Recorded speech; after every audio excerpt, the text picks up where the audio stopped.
வீட்டு குழம்பு தூளை வச்சு ரொம்ப டேஸ்டியான கருணக்கிழங்கு புளிக்குழம்பு ரெடி பண்ணியிருக்கேன்.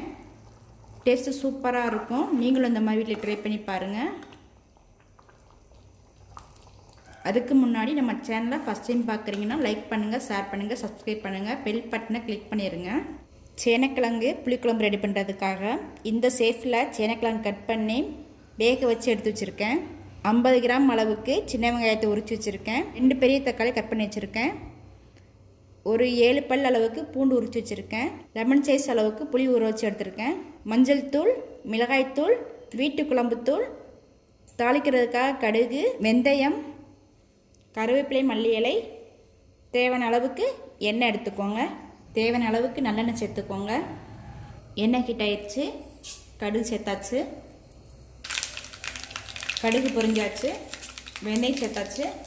வெந்தயம் பொரிஞ்ச உடனே கருவேப்பிலை சேர்த்துருங்க. உரிச்சு வச்சுருக்கிற சின்ன வெங்காயத்தை சேர்த்து வதக்கிக்கிடணும்.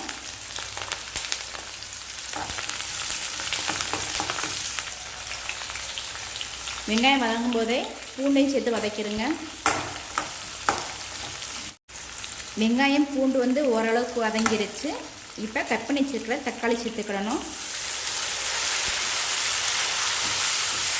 தக்காளி வெங்காயம் வதங்குறதுக்காக குழம்புக்கு தேவையான அளவு கல்லுப்பு சேர்த்துருக்கேன்.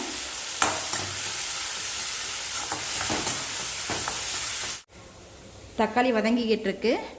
புளியை கரைச்சி வடிகட்டி எடுத்துருங்க. புளியை வடிகட்டி எடுத்தாச்சு.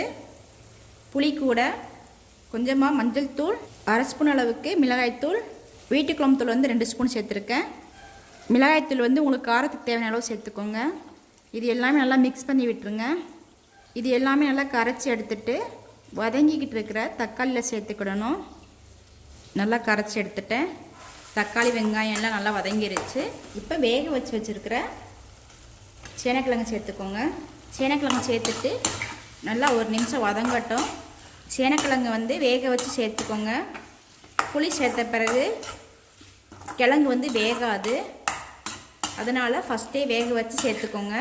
கிழங்கு சேர்த்து 1 நிமிஷம் எண்ணெயிலே வதங்கிருச்சு. புளியும் மசாலாவும் மிக்ஸ் பண்ணி வச்சுருக்கோம்.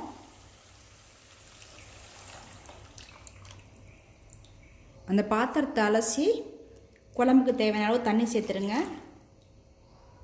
நல்லா மிக்ஸ் பண்ணி விட்டுருங்க. குழம்பு நல்லா கொதித்து வரட்டும். உப்பு காரம்லாம் செக் பண்ணிக்கோங்க. குழம்பு நல்லா கொதி வருது. கொதித்து பாதி அளவுக்கு வற்றி வரட்டும். குழம்பு நல்லா எண்ணெய் பிரிஞ்சு வந்துருச்சு. கருணக்கிழங்கு புளிக்குழம்பு சூப்பராக ரெடி ஆயிடுச்சு. சூப்பர் டேஸ்ட்டாக இருக்குது. நீங்களும் இந்த மாதிரி வீட்டில் ட்ரை பண்ணி பாருங்கள். என்னுடைய சமையல் உங்களுக்கு பிடிச்சிருந்துச்சுன்னா லைக் பண்ணுங்கள், ஷேர் பண்ணுங்கள், சப்ஸ்கிரைப் பண்ணுங்கள், பெல் பட்டனை கிளிக் பண்ணிடுங்க.